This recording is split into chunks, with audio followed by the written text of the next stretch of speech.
मैं स्वागत करना चाहता हूं ध्रुव भूटानी, एडिटर हैं एंड्रॉयड अथॉरिटी के, और अंकुश सबरवाल संस्थापक हैं और सीईओ हैं कोर ओवर के। आप दोनों का बहुत बहुत स्वागत। मैं चाहता हूं कि अगर आप जरा स्क्रीन पर आ जाएं ताकि मैं आपसे रूबरू हो सकूं।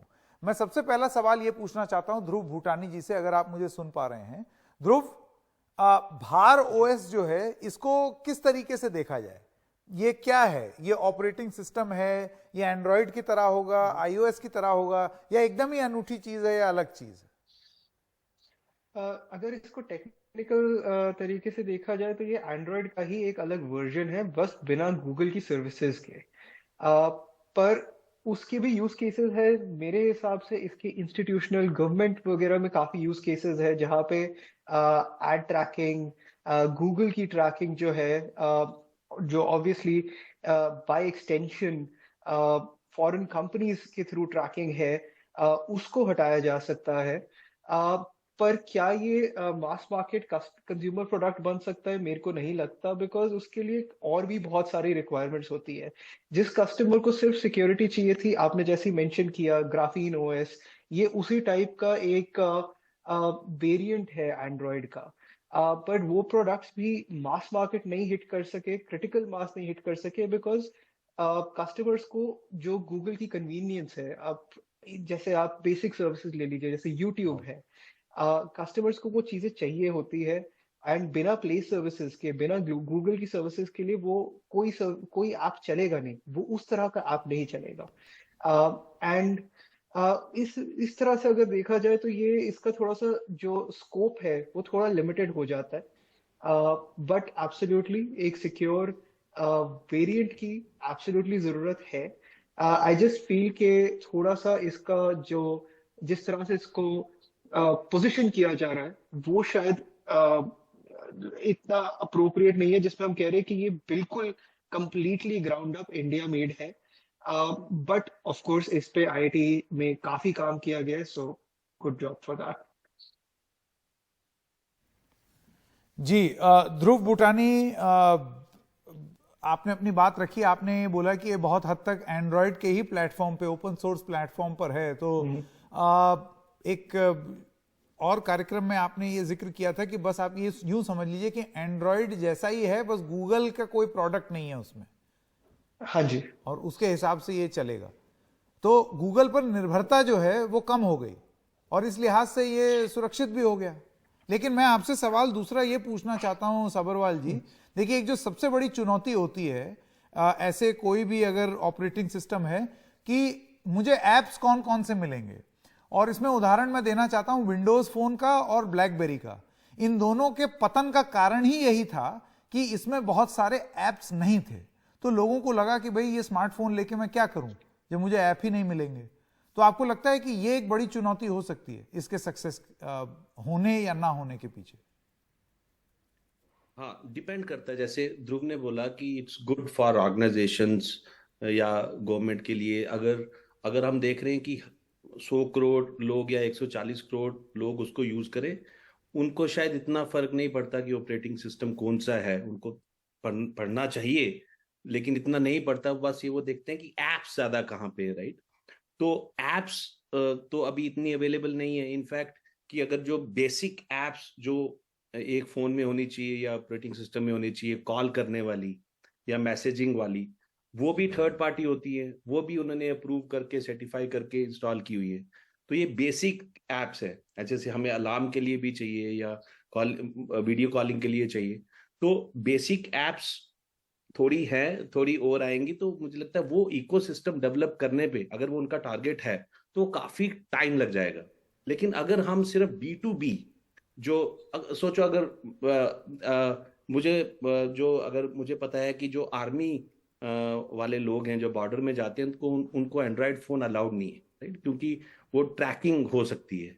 तो ये अलाउड हो सकता है क्योंकि इसका बाहर से, इंडिया के बाहर से कनेक्शन नहीं है, क्योंकि एक क्लोज लूप बन गया।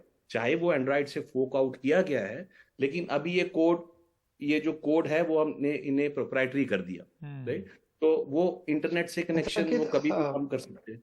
तो उसके फायदे B2B में मुझे लगता है काफी हैं। B2C के लिए काफी इकोसिस्टम डेवलप करना पड़ेगा, मुझे लगता है काफी टाइम लग जाएगा। जी सबरवाल जी, थोड़ा सा हमारे दर्शकों को समझाने के लिए और खुद भी समझने के लिए, B2B मतलब हो गया बिजनेस टू बिजनेस, यानी कि एक एजेंसी जो है वो अपने ही काम के लिए वो उसका इस्तेमाल करे, और B2C का मतलब हुआ बिजनेस टू कस्टमर, यानी कि जो आम तौर पर आज कस्टमर उपभोक्ता जो फोन इस्तेमाल करते हैं जैसे हम और आप करते हैं, आप कह रहे हैं कि अभी आज की स्थिति में शायद कस्टमर के लिए खोल देने लायक ये ना हो, लेकिन हाँ अगर आपको एक छोटे बिजनेस में करना है या कुछ लोगों तक ही इसको सीमित रखना है, तब शायद सीमित फीचर्स के साथ इसको लॉन्च किया जा सकता है। क्या आप यही कहना चाह रहे हैं?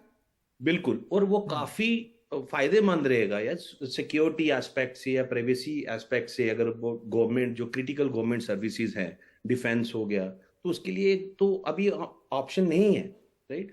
तो डेवलपर्स के लिए ऑप्शंस हैं, लेकिन यूजर्स के लिए रेडली ऑप्शन नहीं है। और ये लोग, उन्होंने सिर्फ ऐसा नहीं है कि फोरकोड किया और रेडी कर दिया, उन्होंने उसके ऊपर डेवलप किया, अनक्लटर्ड कोड को हटाया, ये जो प्राइवेट पास जो बोल रहे हैं, प्राइवेट ऐप स्टोर सर्विसेज, उसको डेवलप की। इट मीन जो वो उनका आईटी एडमिन जो ऑर्गेनाइजेशन है, जिस एप्स को वो अप्रूव करेगी, उसका एम्प्लॉय सिर्फ वही एप्स यूज कर पाएगा, वो खुद डाउनलोड नहीं कर पाएगा अपनी एप्स।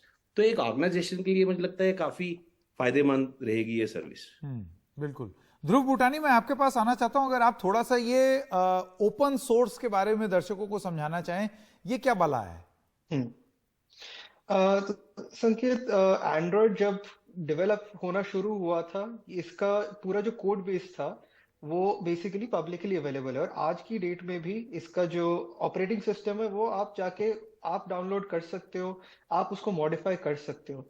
पर जिस चीज को आप नहीं टच कर सकते वो है गूगल की डेवलप्ड सर्विसेज। सो जैसे आपकी प्ले स्टोर हो गया जो उन्होंने डेवलप किया, या आप यूट्यूब, जो गूगल की अपनी कोर सर्विसेज है, वो इसमें इंक्लूडेड नहीं होती।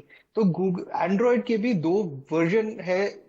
इवन अगर आप गूगल का फोन भी लोगे, जो पिक्सल फोन पे जो आता है एंड्रॉयड, वो सेम नहीं है जो आप जाके android.com से जाके डाउनलोड कर सकते हो।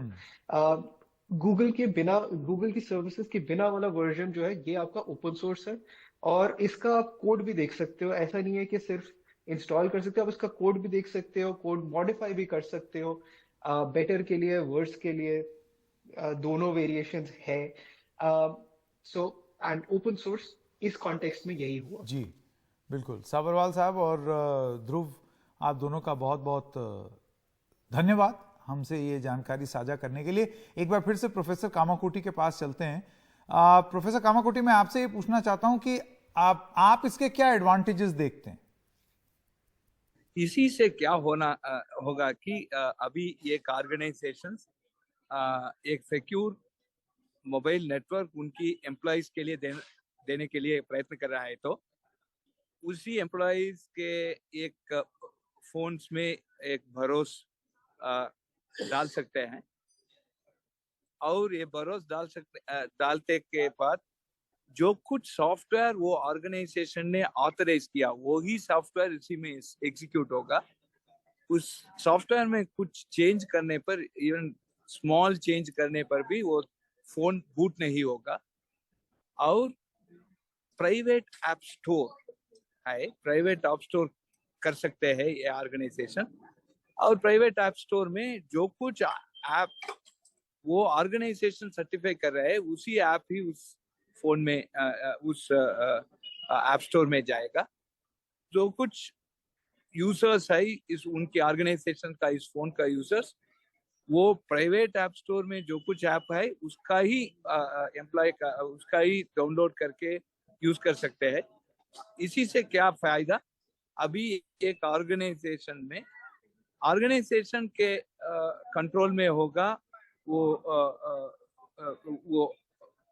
जो कुछ सॉफ्टवेयर मोबाइल में एग्जीक्यूट हो रहा है, ऑर्गेनाइजेशन के कंट्रोल होगा जो कुछ ऐप उस मोबाइल में डाल सकते हैं। इसी से बहुत सिक्योरिटी होगा, वो ऑर्गेनाइजेशन का सिक्योरिटी का कॉन्फिडेंस बढ़ जाएगा। तो ये आपने बड़ी एक जरूरी बात बोली कि ये एक बहुत बड़ा असर है वो सिक्योरिटी और प्राइवेट ऐप स्टोर। बिल्कुल